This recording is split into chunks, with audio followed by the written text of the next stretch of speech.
Okay, so this is a boldface, I'm trying to adopt the technique, Avi, that you mentioned in the quant reasoning website on the session, critical reasoning session when it comes to boldface. Trying to use that technique for this question. This is from OG. This is pretty easy. That's what I've been told, at least. I don't know. I'm not going to read the boldface so much as I'm going to try to understand the reason why the author said something and try to understand if something's a counterpoint without going into the details so much. Okay, a prominent investor who holds a large stake in this company has recently claimed that his company is mismanaged. Okay, citing as evidence to some in response to a rising inventory.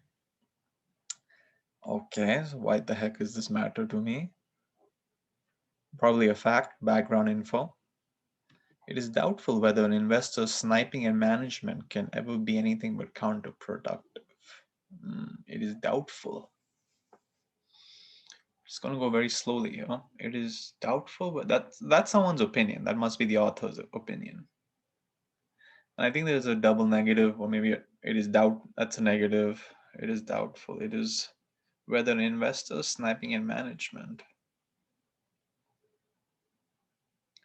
can be anything other than counterproductive. So I think what this is, I don't want to get too much caught up in the details, but this is saying the author is saying, I'm going very slowly on this part because I'm trying to understand it. I think this is saying that this is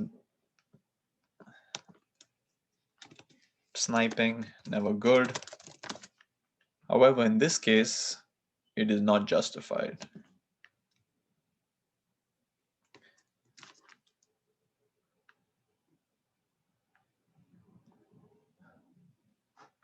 I actually don't know what this means. But anyways, let's just move on. It's clearly not justified. So that's the opinion. So that's the opinion. Opinion. This yellow is clearly the author's. That's the reason why don't snipe. Don't snipe. Conclusion.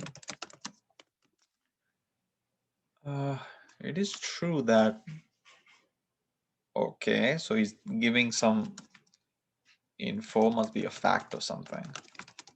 That's what, it is true that. So must be some kind of info, some kind of fact. I'm not going to read this, it's too much detail. But I think this is most likely a fact or something. I'm just going to block it out for now. Burton, okay. So this is a general fact. But in this case, some other reason for increase, and this is probably the premise for the conclusion. So there, in this case, it's some other reason for increasing. That's why it becomes a premise for his conclusion, the green. Now, I'm not going to actually read it. It's just too much blah, blah, blah. But the second I know is some kind of premise. The first is some kind of generic opinion that everybody holds. So yeah, I'm glad I'm getting this generalization. The second provides evidence to show that it does not apply. I think it's A, actually. I would select A at this point. All right, the first states, okay, so that's actually good. That underlies the position. I don't think this is accurate. The second clarifies the meaning of a specific. I don't think it's clarifying. If anything, it's just showing an exception. The first provides evidence to support the conclusion. No, this does not. The first is, I think, if anything, a counterpoint or something that is a generalization that serves as a counter to the conclusion in the yellow. The first provides evidence to support the. No, this is again wrong. So I'm going to cancel that.